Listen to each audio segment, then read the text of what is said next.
So very recently, the Chiefs have had several changes in the coaching staff on the defensive side of the ball, but hopefully that signifies changes are also coming for the offensive side, because another Super Bowl appearance or not, changes are needed. And in today's video, I'll break down the changes that have been made along with changes I would like to see, Trey Smith's future with the team, and a look at a potential franchise tag, along with some left tackle candidates to look at in free agency and more. But first, how about those?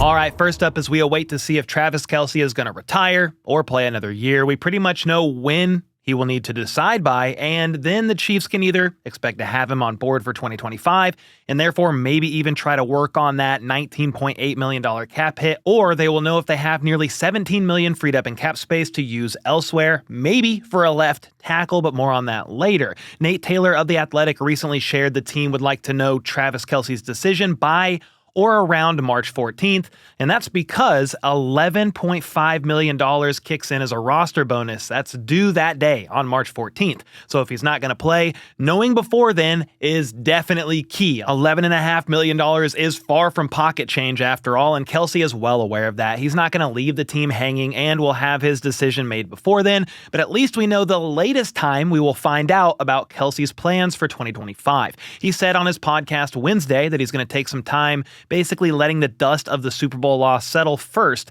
He believes he can still play, but wants to be all in with that decision and not half-assing anything. His words, not mine. He then shared about the frustrations he had this year with feeling like he was letting his teammates down at times, ultimately due to him being on the back nine of his career and not making plays as consistently as he would like. The grind has wore on him in here, so mentally as well as physically. The wear and tear on the body has been real, especially since the team keeps making all these deep playoff runs year after year. And then I mentioned on Wednesday that the Chiefs signed 12 players to reserve/future deals. All 12 of those players were on the practice squad at the conclusion of the Chiefs season. And that's pretty common for teams to do, because after a practice squad contract expires, you can sign players to these reserve deals before the start of the 2025 league year. They also won't count against the team's salary cap or roster count until the beginning of the new league year, but that also means they can't negotiate with other teams, so it kind of locks them in.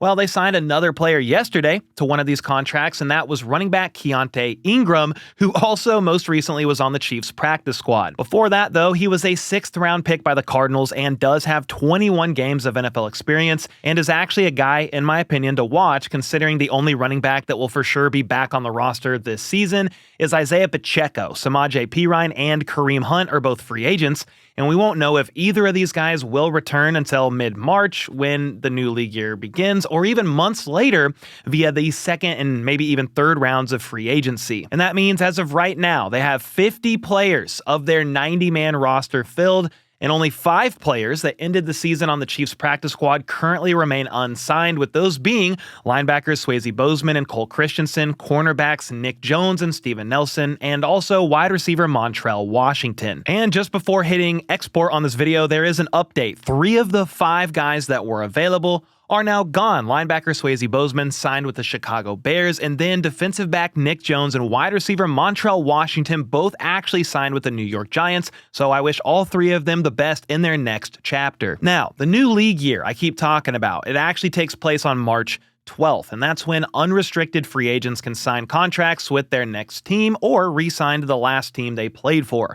We will know most of the big contracts a couple days in advance to that, though, because there's a 2-day negotiation period that will start on March 10th. However, way sooner than that is February 18th. That's the day teams can franchise tag players, and they have until March 4th to actually do so. Each team can only tag 1 player, and this applies a 1-year contract on said player, and there's a couple different types of tags, but the most common is the non-exclusive franchise tag that permits the player's representation to discuss with other teams, but ultimately the Chiefs have some sort of control. So from here, I'll talk about who I think is most likely to be tagged, as well as a bunch of coaching moves that are happening. But first, when it comes to food, good quality protein is the main source of every single meal for me and my family, and that's where Good Chop, the delicious sponsor of today's video, comes right in. They deliver fully customizable boxes of high quality meat and seafood that's vacuum sealed and flash frozen at peak freshness, then deliver it to your door on your schedule. This allows you to use the food whenever you want and save both time and money. Then with over 80 cuts to choose from, there's definitely something for everyone. My family has personally enjoyed Good Chop for well over a year now, and this go round, the boneless, skinless chicken breasts were great over a salad. The Gulf shrimp and ribeye steaks were a fantastic dinner combo. The ground beef helped make some fire burritos, and as always, the thick cut bacon was the favorite thing by far for both of my daughters. Now, Good Chop believes in their quality so much that they offer a 100% money back guarantee, so either love Good Chop or get your money back. They also source their meat and seafood from American farms and fisheries, so to support local family farms and independent ranchers in the US as well as the channel, go to goodchop.com/YouTube and use code HBTC130 or click the link in the description down below to get $130 off across your first 4 boxes today. Again, that's goodchop.com/YouTube and use code HBTC130 to get $130 off across your first 4 boxes. Alright, here's all the players that the Chiefs have franchise tagged in the Brett Veach era. Dee Ford in 2019,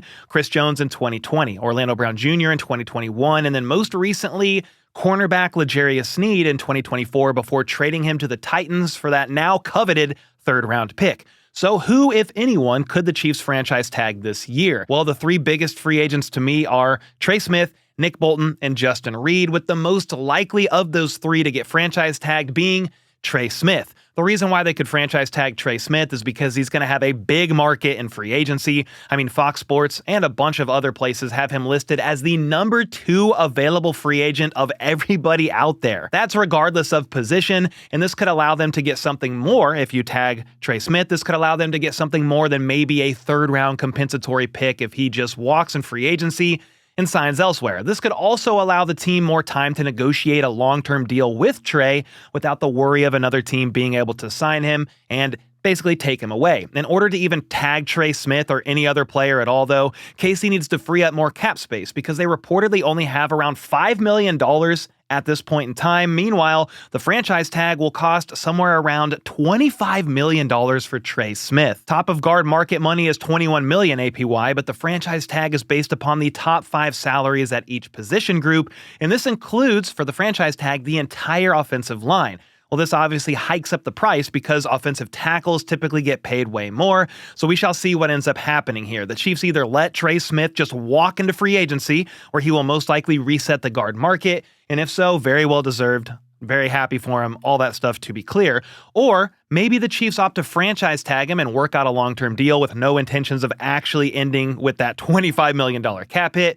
Or they tag him with the goal of trading him for draft capital like they did with L'Jarius Sneed, knowing he's going to have quite the market. The most likely option to me at this point in time is that they actually let Trey Smith walk, opting to not tie up that $25 million in that franchise tag and use money to go and get a left tackle instead. I mean, there's ways that they can free up cap space, to be clear. A Mahomes restructure is the most obvious to free some of that cap hit. $66 million cap hit is what Mahomes has. You can convert some of that into a signing bonus and various miscellaneous bonuses that are way above my pay grade, and that will free up some cap space. But even just to go get a left tackle, if that's what they want to do in free agency, they need money. $5 million is not going to cut it.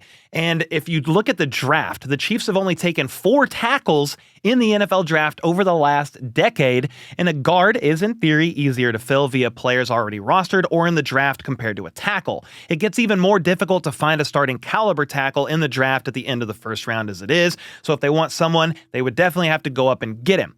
Now, if they aren't confident in being able to land an instant starter in the draft, what about a bridge guy in free agency? Ronnie Stanley, he wouldn't be a bridge guy per se because he's probably going to want a long-term deal, but he's going to be one of the top available offensive tackles if the Ravens don't tag him or lock him up to a long-term deal themselves. He's nearly 31 years old, though, but had a great 2024 season and has been pretty consistent year in and year out. Just last year, he finished 16th among all tackles in his pass blocking grade for what that is worth per PFF. The problem is he's going to probably be expensive, and I'm not sure how comfortable KC would be trying to compete against other teams in a bidding war and lock up a 31-year-old tackle for the next several years. He could very well play that long at a high level, though, so you never know. Cam Robinson was traded for during the season from the Jags to the Vikings after Christian Darrisaw got injured, and he finished the season out as the Vikings left tackle. Well, he's a free agent now, 29 years old, and with Christian Darrisaw returning to play at some point for Minnesota, Cam Robinson will definitely be someone's services that teams seek out. What would be funny about this is, if the Chiefs ended up signing Cam Robinson, is that it would reunite him with longtime teammate in Jawan Taylor, so both tackles would be former Jags. From there, Tyron Smith, I guess, could be an option, but he's 34 years old. So if the Chiefs want to go that route, a definite 1-year Band-Aid route like they've been doing the last several years, if we're going to be honest. But if you're going to go that route, why don't you bring back DJ Humphries and give him a full offseason under his belt? He's already said he would love to return after all. Humphries would obviously be cheaper as well. Then some like the idea of Alaric Jackson, the free agent left tackle of the Rams, who's been protecting the blind side of Matt Stafford. He did have a decent season last year and is only 26 years old, but he only has 32.5-inch long arms. Joe Thuney's arms are actually just a 1/4 inch shorter than that. But for comparison on other left tackles the Chiefs have had recently, Orlando Brown Jr.'s arm length was 35 inches, Donovan Smith's was 34 inches, Wanye's is 35, and then Kingsley Suamataia is 34.25. I won't go on, but just know, KC and most other teams like their tackles to have longer arms, closer to 34 to 35 inches. But hey, which of these free agent tackles would you guys prefer, if any? Let me know either way in the comments down below. Next up, we have some coaching moves going on for the Chiefs within the last couple of days, specifically on the defensive side of the ball. Don't be alarmed though, Steve Spagnuolo is staying. I can't guarantee it in blood, but all the head coaching jobs are filled that he interviewed for, and I don't see him going anywhere. So the big piece is still there. However, the Baltimore Ravens are getting Donald D'Alessio as their defensive backs coach. He previously spent the last 3 years as the safeties coach for the Chiefs and is definitely a good get for Baltimore. The good news, I guess, about Donald moving on is that it means Dave Merritt is most likely staying as the Chiefs defensive backs coach. If he was going to move on, I think Matt Derrick of Chiefs Digest was right in that KC probably would have opted to do all they could to retain Donald, as he could then have become the DB coach for the Chiefs via an in-house promotion. Speaking of houses, though, the next move made was actually hiring Matt House as their senior defensive assistant coach. He was actually their linebackers coach from 2019 to 2021, so if his name sounds familiar, that's because it should. He then left to become the defensive coordinator for LSU before coaching last year with the Jags as their linebackers coach. So he's back. Meanwhile, a former teammate of Leo Chanel, a linebacker himself, is being brought onto the Chiefs coaching staff. Chris Orr was the linebackers coach for Jackson State, but will now reportedly become the quality control coach for the Chiefs. And that wasn't even the last one, as Terry Braden Jr., the assistant D-line coach for the Chiefs over the last 4 years, is now gone as well. I don't think this is new news, but it is now official. He becomes the D-line coach with Nebraska. So went from the assistant D-line coach of the Chiefs to the D-line coach for Nebraska, and I do wish him the best. And I'm assuming more coaching changes will be coming, just not sure how many considering how late in the hiring cycle it is, because the Chiefs once again made it to the Super Bowl. Now, many want some offensive changes as well, not just defense. Matt Nagy is one of them. They want Matt Nagy gone, head on a spike. Okay, maybe not all that, but they want Matt Nagy out of here. It's just hard to see that being a sure thing, Andy Reid letting him go when they've made 3 Super Bowls in a row since Nagy has been back, albeit he's only been the OC the last 2 years, and the offense has seemed to stagnate a bit since he took over the role. I've already explained that Andy Reid for sure calls the plays during the game. He uses a code word, it's 1 or 2 words, relays it to Nagy. Nagy then locates the full play on the call sheet and relays it to Mahomes. But regardless of that, the offensive coordinator is somebody who's in the room, he's helping at practices, and he's helping with the game plan. Therefore, I think it would be good for some fresh blood, some new eyes in there. It's just tough to see Andy Reid actually moving on from Nagy. I don't even know how long of a contract he has left, and even if he did, we'd probably see somebody like Doug Peterson return. At least that would be a very Andy Reid thing to do. Bring back a guy that you know and you trust and is having a bit of a downtime after getting fired. He was the head coach of the Jags most recently, but he was the first offensive coordinator of the Chiefs when Andy Reid came to town from 2013 to 2015. Obviously, time will tell, but I would love to know your thoughts about the offensive coordinator position for the Chiefs. Do you want Nagy gone? And if so, who among available coaches this late in the hiring cycle would you like to see take his place? Regardless, I would like to see some offensive coaching changes happen. I understand there was a ton of injuries throughout the season. You had Hollywood Brown go down first play of the preseason. Running back Isaiah Pacheco broke his ankle very early, and then Rashee Rice busted up his knee, friendly fire from Mahomes. He was out for the season. And on top of that, you had a revolving door at the left tackle spot. Started out with Kingsley. He got worked. Then you had Wanye. He got worked / kind of hurt, banged up with his knee. Then you had DJ Humphries, who played one game, messed up his hamstring. And finally, Joe Thuney, and we know how that ended up going, at least in the Super Bowl. I will like to say, offensive line coach Andy Heck was not a fan initially of moving Joe Thuney to the left tackle spot, so I am glad to see that there was some obvious concern there, taking an elite guard from his spot and moving him out to tackle. Ultimately, it bit him in the butt, but it did get them back to the Super Bowl. I'm just glad to see that there should be changes coming along the O-line, and maybe with the coaching staff as well on offense. Here's why I would like to see some sort of a refresh in the coaching staff. I don't care if it's some sort of combination of running backs coach, wide receiver coach, OC, pass game coordinator. I mean, Joe Blameyer had a quote go viral recently saying that he's kind of terrified in preparing for the game plan with Patrick Mahomes as your quarterback. I think the quote was a bit misconstrued, but still, he was in there saying that. You had another coach say that getting to the Super Bowls has been tiring. You can't have that mindset if you're the coaching staff. Like, I get what he was probably trying to say, talking about the coach. It's tiring just making these deep playoff runs year after year after year, and it wears you down. But you probably shouldn't communicate that. Getting to the Super Bowl, like this quote says, should not ever get old. That's the goal each and every year. You make it to the Super Bowl, you win the Super Bowl. That's the goal. Now, they've been to 3 in a row. It's getting tiring, but look at their offense, man. This is why I want to see a shakeup. I want to see some sort of change. The Chiefs finished as the 12th scoring offense. They were 22nd in yards per play, 31st in yards per rush, 19th in yards per pass, and 21st in the red zone. That's all basically below average. You have Patrick Mahomes as your quarterback, and you need to make some changes, at least in some capacity. And while some of that is just needing a left tackle, maybe a dynamic running back, please, and to figure out the status of Travis Kelce's return and the fact that you have like 4 or 5 receivers being free agents. There's a lot of things to decide, to discuss. There's players that matter, but coaching plays just as an important role. So let me know your thoughts on all this in the comments down below. And until next time, let's go. Let's freaking go. How about those?